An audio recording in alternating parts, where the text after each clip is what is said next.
What's going on, everybody? On this channel, I try to strive to help people have this mindset that they can do anything. And in this video, I want to share my story on breaking into tech. Now, I put this video off for a while because there are a lot of things in it that in my life that have created me to and molded me to be the person that I am. And so I know for a fact that anyone who put their mind, let me tell you this off the bat. I don't even know which one of these little cameras I'm supposed to be looking at, but let me tell you this. Listen, at the moment you make a decision to do something in this lifetime, like a real decision, the universe will hear that. God, the universe, spirit, whatever you want to call it, it will hear that. It will hear that. And as long as you are taking action behind the things that you're saying that you want to do, when you have made a definitive decision, I guarantee you those things will come to you. And it may take some time, hard work, whatever the case may be. Anyway, so I already started rambling. But look, let me tell you, I have a passion for what I do. To be in this tech field and survive, you're going to have to love it. And I love it. So on this channel, I'm going to be authentic. I don't have a script right now. I don't even have anything wrote down. You know, because this is more so about my personalized journey and what it took me and how did I break into tech. Now, stepping back into my childhood. So let me introduce myself first. My name is Teeman Beck. I'm a current software engineer. I'm also the CEO of Beck Develops, a tech company startup that I have. Big things coming. I'll get more into that later on down the line as I build this YouTube channel to show you that anybody can do this if they put their mind to it.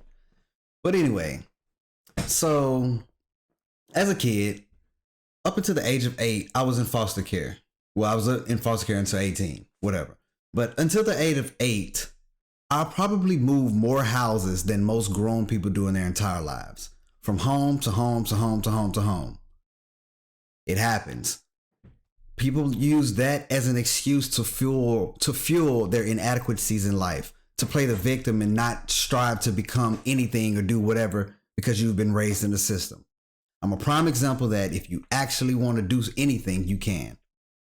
Anyway, and I do want you to keep in mind, as a child, I absolutely love electricity, magnets, things of the nature, like taking apart a radio and trying to put it back together to make it actually work with the antenna, things of that nature. I love doing that.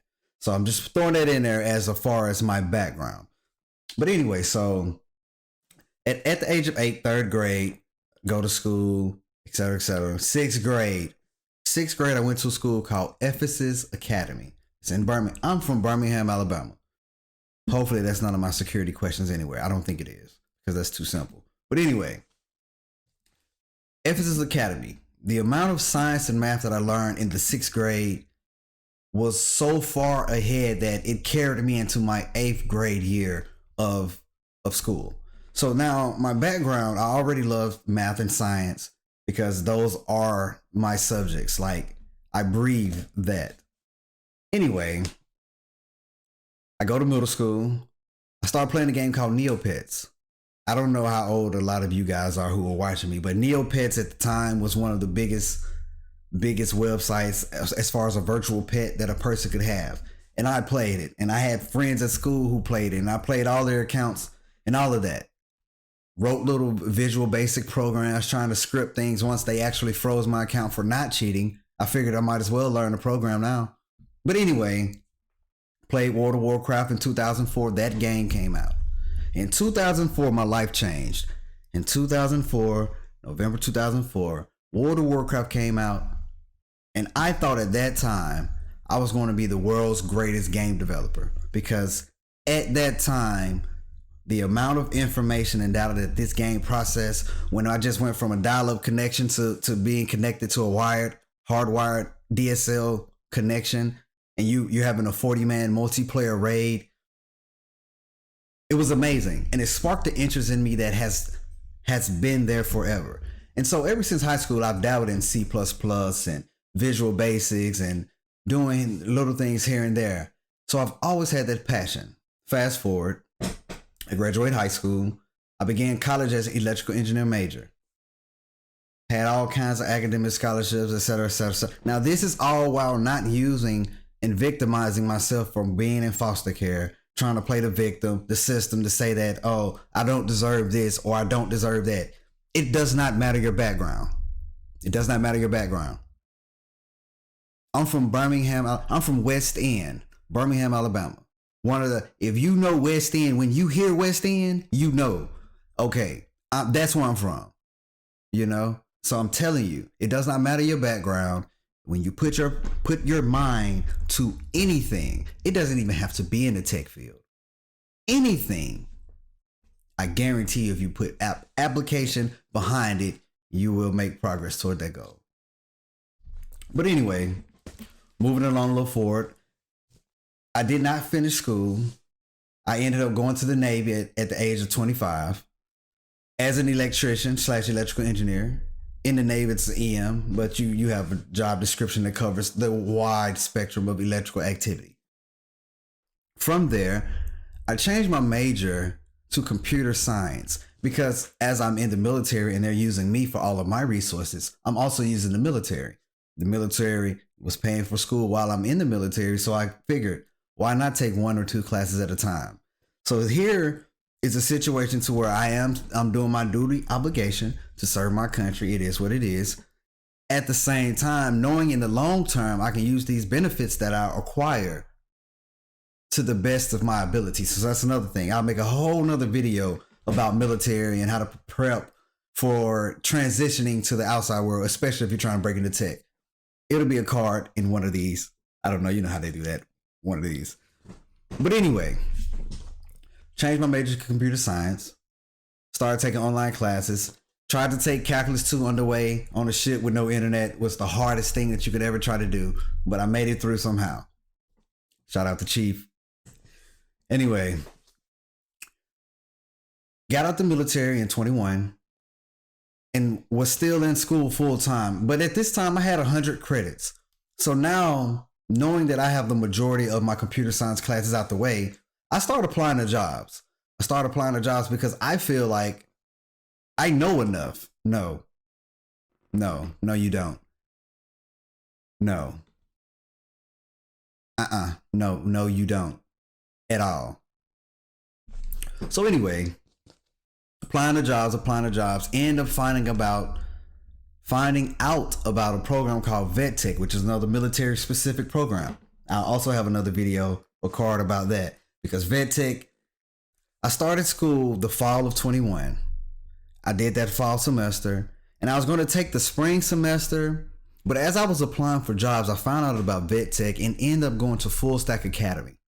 So I did not attend that spring semester. Now keep in mind, I only have like 6 classes left for my degree. I did not attend that spring semester. I went to Full Stack Academy, 17-week immersive boot camp. And when I mean immersive, I mean from sun up to sundown, and then from sundown to sun up, and then you're back at it. There is nothing else. I also have another video about boot camps here and planning for that, because that in itself is beyond a full-time job. But anyway, graduated from Full Stack Academy, and with the experience that I had already acquired by building applications for various, scenarios in life, I had acquired enough experience to actually begin to practice my job. Now, for most people, what does that look like? Well, for me, I had years and years and years of dabbling, of trying to build things, of breaking things, of trying to figure out why I couldn't get my server to run. Oh man, Eclipse, boy.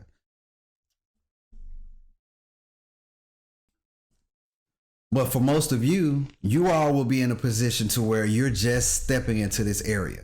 And whether it's in tech or not, whenever you begin to step in any position in any new industry, you have to feel uncomfortable.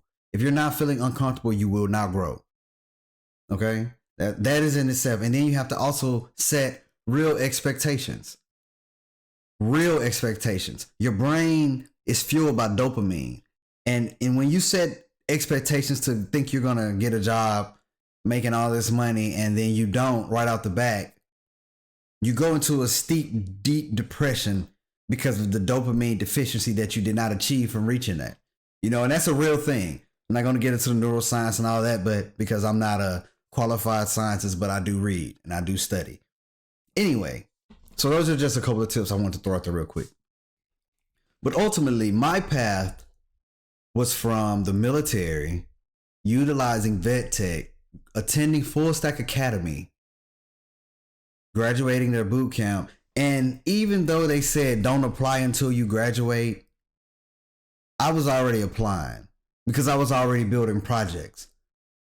So that if I have a couple of tips, it would be to build applications, build anything, pick one tech stack and stick with it and build things, everything, anything you can think of with your tech stack. And I'll have cards here soon. I'm going to make, and that's going to be a challenge. I'm going to show you through the authenticity of my channel and how I structure it, how I'm going to deliver this content, and the way that you can grow your tech portfolio and your tech skill set. Because in life, you need skill set. You also have to have the mindset, because those two things combined together creates your tool set. I've heard that from somewhere before too, and that just was, it hit so deep. I can tell you who. It wasn't Les Brown. It'll come to me. Maybe it was Dr. Myron. I don't know. But your tool set and your mindset, your skill set, you can't develop your skill set if you don't have the mindset. Your mindset is where your tenacity, where your persistence, where your all of these different, your assertiveness, your willingness to take risk and chances. You know, all of that comes from the mindset phase. But a lot of people get stuck in what I call potential paralysis because you don't have the skill set to pursue the goals that you're creating. But the only way to get that skill set is to have the mindset to say, hey, I can do it. So at the end of the day, ultimately you have to make up your mind. I can't make up your mind for you. You make up your mind, you pick a tech stack and you build stuff. That's how you break into tech. And then when you become as passionate as I have for my field, then you make a YouTube channel. And every project that you build from scratch, you show someone else how to do it, because then you can help them break into tech. Because I guarantee you'll learn something, or you'll have the same question, or they'll have the same question that you had when you came looking at this video. Right? That's how it goes. Challenge yourself. Through my channel, I'm going to show you how to grow a tech channel as a tech startup, making tech content, developing technical apps that will be used for a practical business. And you'll have the blueprint because it will be in a playlist. I'll make a concept video, a training video, a results video, a demo video, whatever you want to call it. And anything that will be built on this channel will be utilized in the business that I am creating. And as I develop more, I'll release more about it. But I don't want to give too much away right now. But until next time, my name is Teeman. Oh, go ahead and hit that like and subscribe and all this stuff. You know what? Y'all know. Like, subscribe. Let some ads play if they play. I don't know.